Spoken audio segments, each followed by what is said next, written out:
আসসালামু আলাইকুম ওয়া রাহমাতুল্লাহ। প্রিয় কোরআন শিক্ষার্থী দিনী ভাই ও বোনেরা, আশা করি আপনারা সকলেই ভালো আছেন। আল্লাহর অশেষ মেহেরবানিতে আমিও ভালো আছি।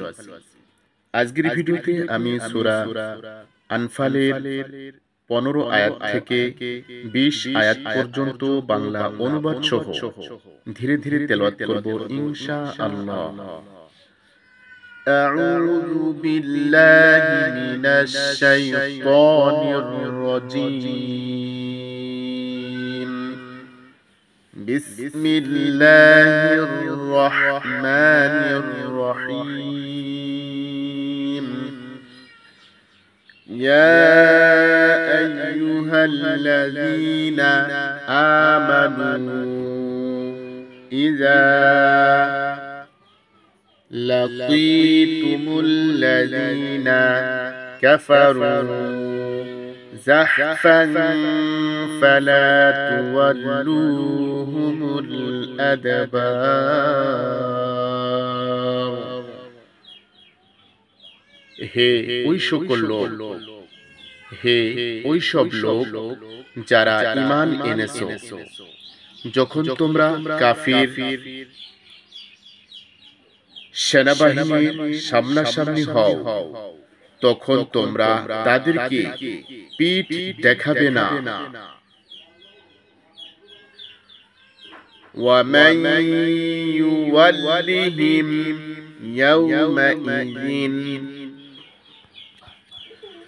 يَوْمَئِذٍ دُبُرَهُ إِلَّا مُتَحَرِّفًا لقتال أو متحيزا إلى فئة فقد باء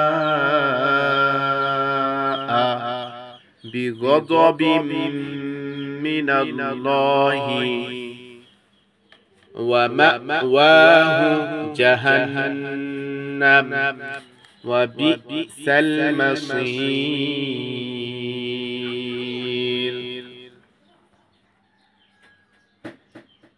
এ ধরনের অবস্থায় যে যুদ্ধের কৌশল হিসেবে অথবা অন্য বাহিনীর সাথে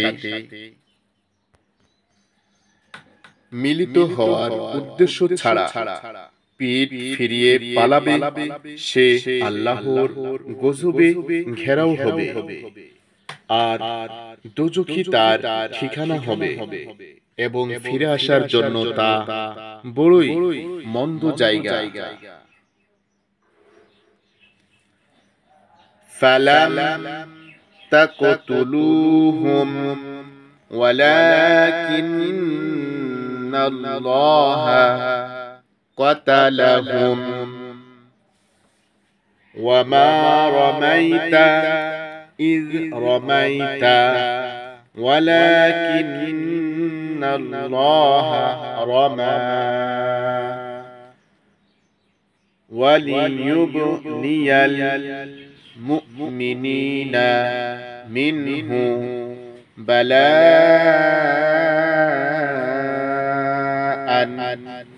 حسنا إن الله سميع عليم.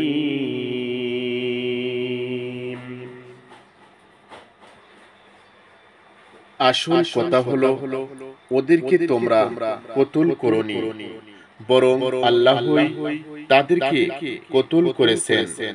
হে রাসূল, আপনি যখন ছুড়েছেন তখন আপনি ছুড়েননি, বরং আল্লাহই ছুড়েছেন।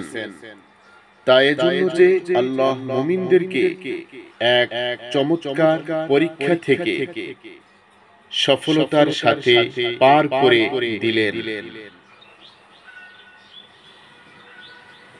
নিশ্চয় আল্লাহ সব কিছু শুনেন ও জানেন।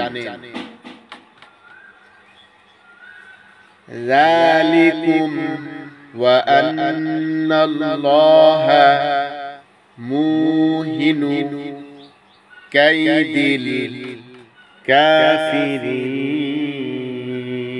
الكافرين.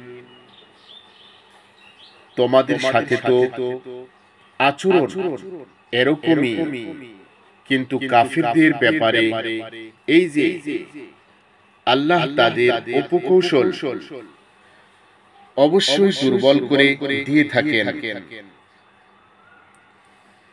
ইন তাসতাফতিহু ফাকাদ জাআকুমুল ফাতহু ওয়া ইন তানতাহু ফাহুয়া খায়রুল লাকুম ওয়া ইন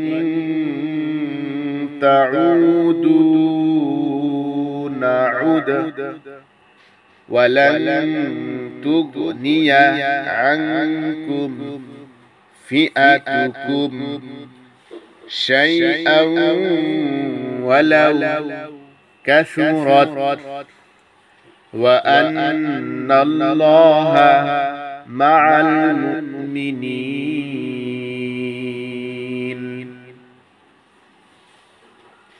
তোমরা যদি ফয়সালায় চাচ্ছিলে তাহলে এই নাও, তোমাদের সামনে ফয়সালা এসে গেছে।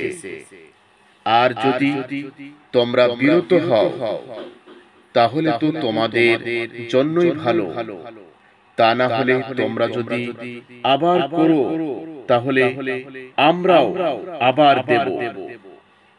তোমাদের বাহিনী যত বড়ই হোক তা তোমাদের কোনো কাজে আসতে পারবে না। আল্লাহ মুমিনদের সাথেই আছেন।